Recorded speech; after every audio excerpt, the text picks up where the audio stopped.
Here we go. What do you eat? I want to know. I want to talk all about it in this video. What do you eat? That is the title. Pin comment to the top, and we're at the races. Where are you, all you people? I want to know what you eat. How do you eat? How much do you eat? What does it look like? Got a load of questions last week about counting calories, about macronutrient management. This week, it's all about you guys. I want to know what you eat. Put it there in the comments. I want to hear from you if you eat. Where should we start? If you don't eat meat, why you don't eat meat? If you don't eat dairy, why you don't eat dairy? If you only eat carbohydrates, if you only eat bread, like some people might actually live on Nutella. Not me. How does that look like? Shads kicks it off. Everything in moderation. I like that one, mate. I'm not sure if some people know exactly what moderation is, but that is a good place to start. If you can moderate what you're eating, that's probably one of the best places to start. What I'm seeing, a lot of people are saying they're going without a load of food groups, which I'll come to. Some food groups I do personally believe that you should be without, but if you're able to moderate your food and you're able to have control, that's a super good way of looking at it. Shadi follows that up with saying he does not have any processed food. I think that's one of the biggest things we're seeing people consume way too much of at the moment is processed food. Read something the other day which was quite cool, which was if the food has more than 5 ingredients, then it's probably processed or gone through some form of processing and you should stay away from it. So pick up, generally, when it comes to processed food, and I'll put this out there right now, most packaged food is processed. Unless it's this morning I bought a packet of tomatoes that was in a package. I don't think they're processed. They wrote organic on it and I believed them and paid a lot more money. I'm not quite sure why, but still, most processed food comes in packages. If it has more than 5 ingredients on it, it's probably undergone some level of protein. Keep those comments dropping in. People have got stuff to say there. Nicholas_DXB says, for breakfast, yes, Chief, tell me what you have for breakfast. I would love to know what people are eating for breakfast. Breakfast, I think, is actually one of the more challenging meals of the day that people are fighting with. I might give you some little tips on that. I have a couple of little recipes. One of them is actually fully vegan as well for all you vegan lovers. And I'm sure there's some of you out there, and there's nothing wrong with being vegan. If you want to be vegan, be vegan. If you want to be vegan and you think it's going to help you lose a load of weight really fast, and you've been a vegan for 6 months and you haven't lost any weight, there might be something wrong. Anyway, let's jump into that as well. The ultra running mum says peanut butter is life. Yeah, nut butter is life for a lot of people. Actually, I'm a massive fan of nut butter. I'm not massively into peanut butter myself because I follow a paleo style of diet, but I do love almond butter. I do love cashew butter as well. And when Holly makes hazelnut butter with cacao in it and makes it somehow taste like Nutella, it tastes awesome, especially if you then put it on some of her waffles or some of her pancakes that she sells the packaging of. This is just such good, shameless plugging by me here. Tastes absolutely awesome.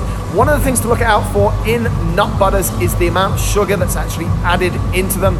If you take almonds and make them a butter, if you put them in something like a Thermomix and just zing them for a little while, I'll pretend I know how to do this because I've watched Holly do it.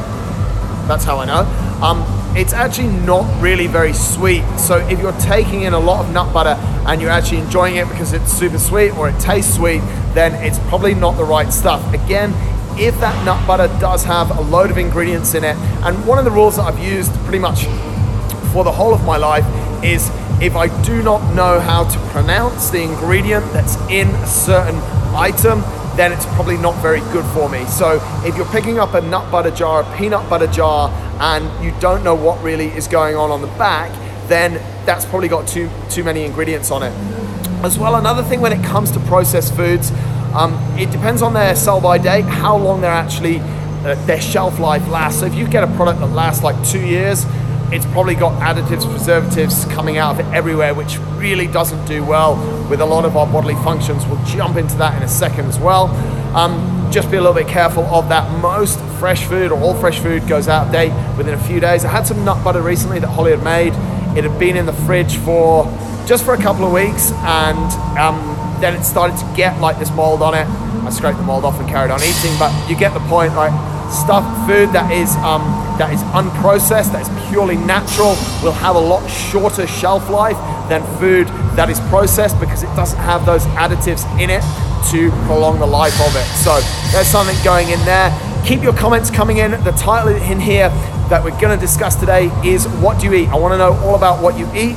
Don in the Desert eats plants. I'd be interested to see why. Like, I'm not going to completely grill you and expose you, but I want to know why you moved to a plant-based diet. I'd be really interested to hear about that. Mohammed said some people eat everything. Bro, you know exactly about eating everything. You were almost 200 kilos, and I respect you so much because you're so good at eating and you are so aggressive to get to that weight. I guarantee you, anyone that tries to get to a weight like Mohammed got to of 200 kilos, it's seriously a talent. It's hard. You have to wake up every single morning and you have to stuff shit in your mouth constantly the whole time you're awake. It's not easy to get to 200 kilos. It's a talent. Yeah, there is some sarcasm there, but it's true. It is actually quite a talent. Keep those comments coming in, guys. Red says, I'm good on an eating plan. Seafood all the time. That's actually one way to tackle this, guys. Some kind of eating plan, some kind of plan that you subscribe to, so you sort of just go and pay your money. A little bit like Smith Street Paleo plans, where we just have people, we sell them the plans and we take away all the headache for you as well. So you just get your food, you know every day it's going to be good, it's going to be healthy, and it's going to be there for you, so there's less headache. You don't ever have to go to the store, you don't have to cook. A lot of people are not very good at cooking, so cooking is just like an absolute nightmare, and you're getting healthy food delivered. There's loads of different meal delivery plans in town. Who's on one? Let me know, put it in the comments. I want to know exactly what you guys are eating. Megan Joy eats all the plants. Some interesting comments from that. I want to know why you eat plants. Why did you move to a plant-based diet? And also, what do you feel, Megan, from being on a plant-based diet? Did you feel stuff in like the real short term? Do you feel stuff long term? What benefits do you feel? Do you ever eat meat? Give me all of that stuff, guys. If you are on a plant-based diet, lots of people have moved to a plant-based diet. Why and what's it doing for you? Also, I think interesting things is to consider here, like what are the goals? Why are you on a certain diet? Is it performance? Is it aesthetics? Obviously, one of the oldest stories out there is about Michael Phelps, and when he was training, how many pizzas he was eating a day to get in sort of 15,000 calories. He was eating a lot. Still Ramadan, but I need to drink. There we go. Nicholas says, for breakfast, oats, eggs, soy milk, almonds, and 1 grapefruit. That probably keeps you full. I'm not a massive fan, I'll say it now, of soy milk. I'm not going to rip everyone's food right apart, but one thing I would like to see people do is move from soy to more of a nut-based milk. There's almond milk out there. Macadamia milk as well actually tastes super good. Make sure you get it from, there's a brand that if you're in Dubai, the organic supermarket bring in, and it is basically, you can get sugar-free one, which is super cool, and it's nothing is added to it, it's just the sugar is not put in it. One thing you do have to be a little bit careful about in a lot of the nut milks and in a lot of the milk substitutes, as well as dairy that's out there at the moment, is that there will be a lot of, again, additives put into that milk, and one of the biggest ones is sugar to make it taste good. As I said earlier there before, the actual nuts, when you blend them up, they're not very sweet at all. So if your nut milk is really sweet, then it's probably had some sweetener put in it. So if you're going to use nut milk, which I strongly suggest you do as a supplement for dairy, then please use the unsweetened stuff and move away from that soy milk. Ultra Running Mum loves cashew butter. That's super important, or super tasty, should I say, and a lot better than, I prefer that a lot more than peanut butter. Mr. 1 Million, I'm not sure, you're a lion? What do lions eat, buddy? What do you guys eat? Drop it there in the comments. I'm going through, ask any questions that you want. I'll be trying it when I'm next over in Dubai. Yes, not sure what that applies to, but absolutely cool. Red goes for breakfast, only eggs and Greek 0 fat milk. Again, a lot of stuff that's had milk taken out of it has had a lot of stuff put back into it. This is my take on dairy. For anyone that's going to drop loads of stuff in about dairy, this is my simple take on dairy. The enzyme responsible for digesting dairy is an enzyme called lactase. That stops being produced in a lot of humans, or in pretty much every human, when we're in our early years, around anywhere between 5 to 8 years old. So our ability to safely and efficiently digest dairy stops because that enzyme doesn't exist. So that's why really we should be looking at staying away as much as we can from dairy. Try and have zero dairy. I will be honest, sometimes ice cream tastes super good, and that's an allowance. And I think that's what Shadi was saying before. Maybe some things in moderation is not too bad. Moderation is very difficult to define though. So just be a little bit careful of that, and especially fat-free.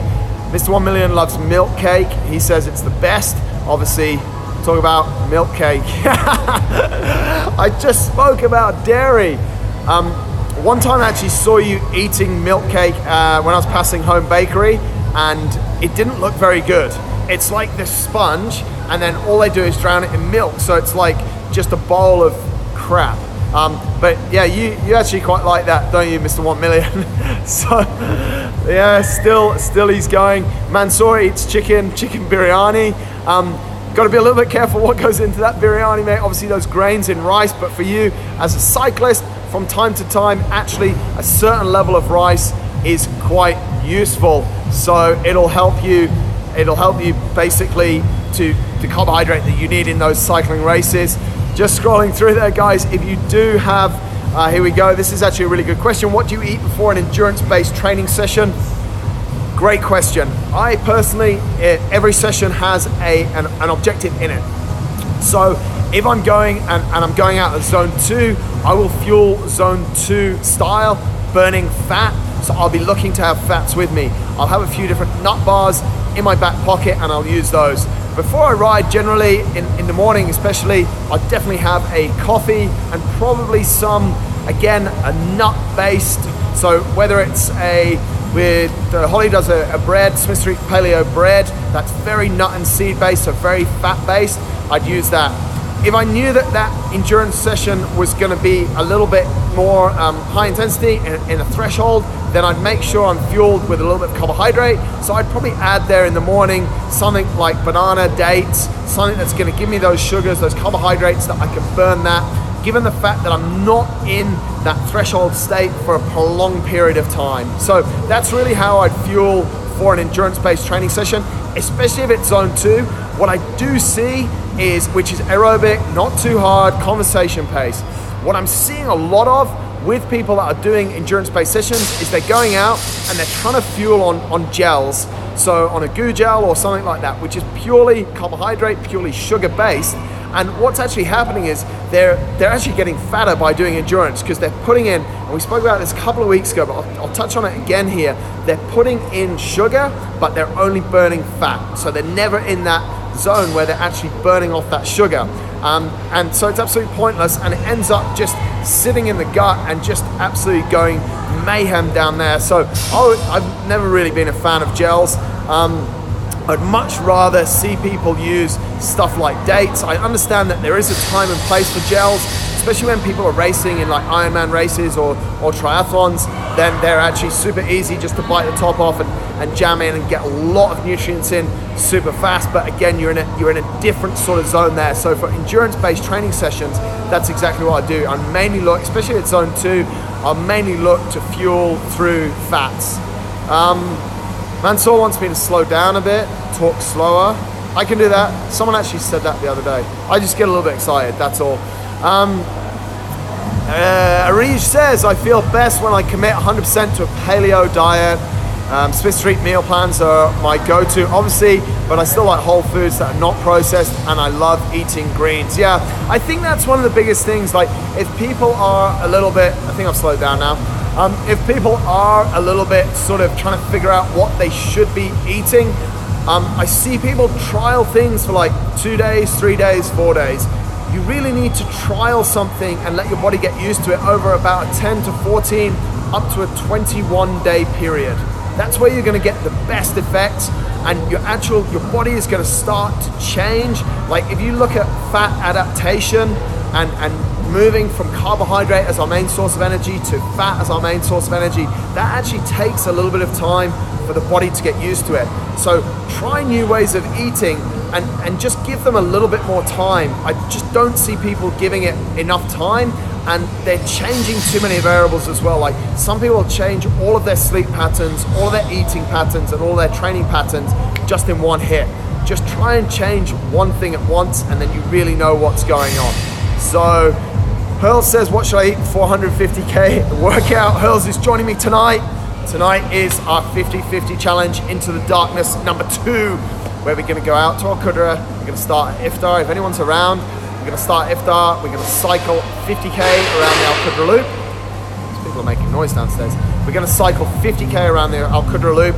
We're then gonna run 50K around that loop, and then we're gonna finish off with another cycle and try and complete it in the hours of darkness. To be honest, what I've done to fuel myself over the last 3 or 4 days, I've just increased the amount of food I've been having and making sure I'm getting a lot of carbohydrate from vegetables and also sweet potato. And last night I actually had quite a bit of white potato, so a lot more carbs in there, but I've just increased what I'm eating. Before we start tonight, I'll have had at least sort of 3,000 or 4,000 calories. I'm expecting to burn about 7, maybe a little bit more actually, about 8,000, 9,000 calories over that 150 kilometers. So I put a lot of fuel in. Whilst I'm out on the challenge tonight, I'll be mainly fueling through, I've got a carbohydrate drink that I'm gonna use. I'm also gonna use bananas. I'm also gonna use dates.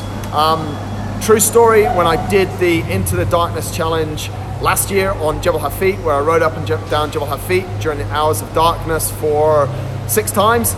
After the 3rd one, I got to the top and I just had a massive craving for ice cream, and I smashed 2 Magnums, a packet of biscuits, and then I went and did 3 more, and that was just fine.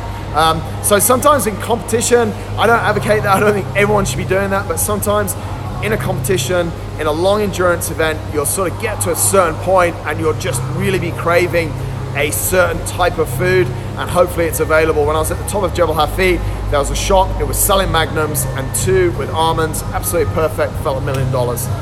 There we go, true story. What are you guys eating? I wanna know, agreed. Megan says, agreed, dairy is scary.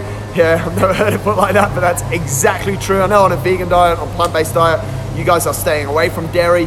One of the things I want to get very clear on this show, and for anyone who listens, follows, or thinks that they're eating vegan, if you're eating vegan and you're eating eggs, you're not actually eating vegan. If you're eating vegan and you're having some dairy, you're not vegan. Veganism does not have eggs or dairy in it. End of story. So either you are or you aren't. Either you're pregnant or you're not pregnant.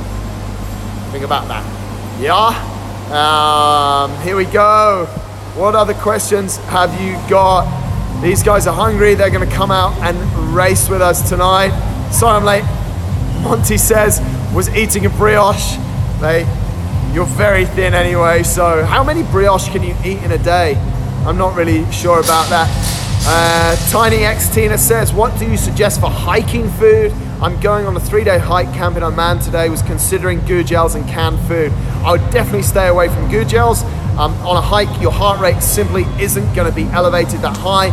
All that's going to do is give you a load of sugar in your body. It's going to completely screw up your gut.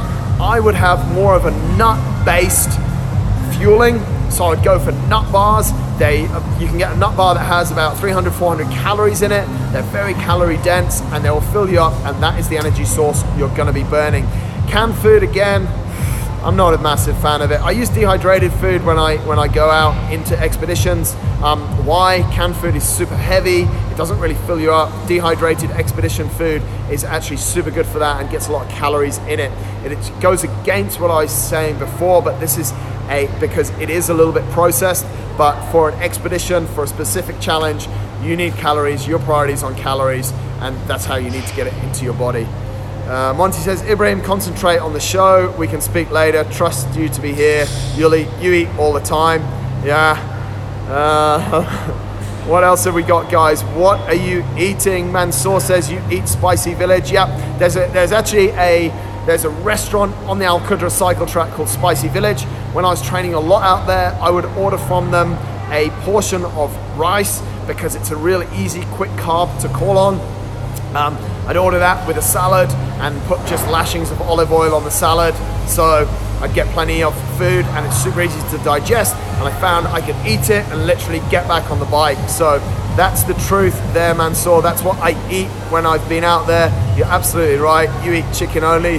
That's okay. Guys, I want to know what you're eating. Savage says he eats Smith Street every day. I think that's a lie, because I think some days you eat too many cans of beer, probably Heineken, probably the green stuff. Here we go. Hajas asks, should I have protein meal after a cardio session, or what to eat then? Yeah, honestly, I'm not seeing massive, like I don't think you should get massively stressed about what you're having directly after. It just depends on what your goal is. That's what you have to align first. You know, if you're having a big cardio session and your aim is fat loss, is weight loss, then I would love to see that cardio session done in a fasted state. I would also like you to stay fasted a little bit after that cardio session, so that you continue to have a great metabolic effect and you continue to burn a lot of fat. Again, if you're, you know, it depends. If you're looking for muscle gain, and I think this is where a lot of people need to understand a little bit. If you're looking for muscle gain, you simply need to eat a lot more. And this is one thing that I say a lot to a lot of females that are worried about getting big and bulky. They're not going to get big and bulky unless they eat a shit ton of food. Like, it takes a lot. I've had guys that I know that have been trying to get big and bulky for years, and we have some guys have more testosterone and they have more growth hormone in their body than females do, which actually helps you to grow muscle, and they're still not getting much bigger. So you just have to be a little bit careful of what you actually want. And if you do want to grow your muscle mass, then you do need to be eating a lot of protein. So what are the benefits, Hurl says, of a protein recovery drink mid-competition ultra race? Mate, I see these a little bit in an ultra race, but I'm really not that much of a fan of them. It depends what the goal is out there, and it depends what's in there. If it's replacing lost energy stores, lost carbohydrates, I haven't found one that's really easy to stomach. One of the main things, what I'm talking about here, is that during a race, during any other, it's an endurance event, cycling event, no matter what it is, you need to be able to have food that gives you energy that's easy to call upon. I was saying just there before that when I was doing a lot of ultra cycling, I was using rice a lot because it was easy to get in. I could just get it in super fast and it would digest really easily and be super easy to call upon for energy. When I was going into a climb, heart rate spiked through the ceiling, I'd have carbohydrate, it'd be released, and absolutely no problems in my stomach. So you have to be a little bit careful of what you're eating and how it's going through your stomach. Like, everyone thinks, as we were saying there before, everyone thinks that they should be having like gels because they're doing endurance events, because GU is a really big marketing machine. A lot of people just, you know, they genuinely do not need to be having gels. And I see a lot of people that will have gels and then complain of a bad stomach, and it's absolutely no surprise whatsoever.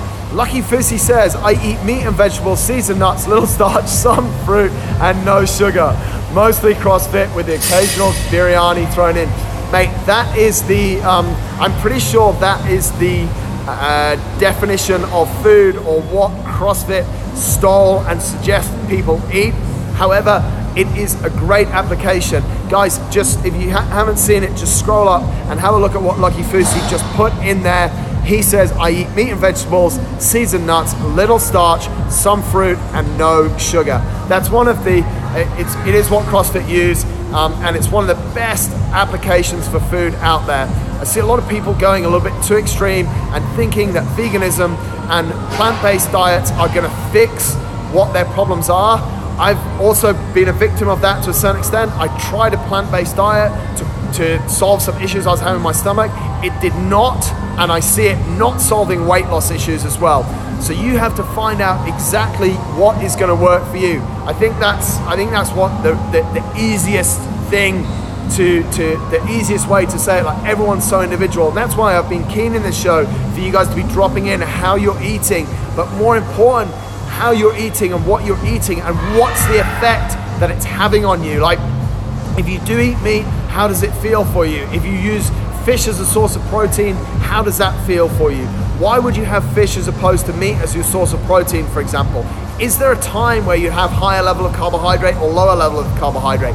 These are all the things that people are talking about, low carb, high carb, and actually they don't know why they would want a high or a low carb diet. If you're not in a state that requires carbohydrates, why are you even worried about high carb diets? And then at the same time, if you're not even a state that really demands a certain food group, or a certain food group is not digesting well with you, like, why are you having it? Just because someone else is having it? And that's what I get a lot. Like, people are asking me, like, what are you actually eating? What I'm eating works well for me. I might just go and have some waffles after this, because that's awesome fat. I'm quite hungry. I ate about an hour and a half ago, and I need it for tonight. I need extra calories for tonight. I'll get 500 calories, and it's good fat. Do I think everyone should now go and have some waffles? I'm not too sure. Let's go back to a couple of clients. We'll carry on for another few minutes.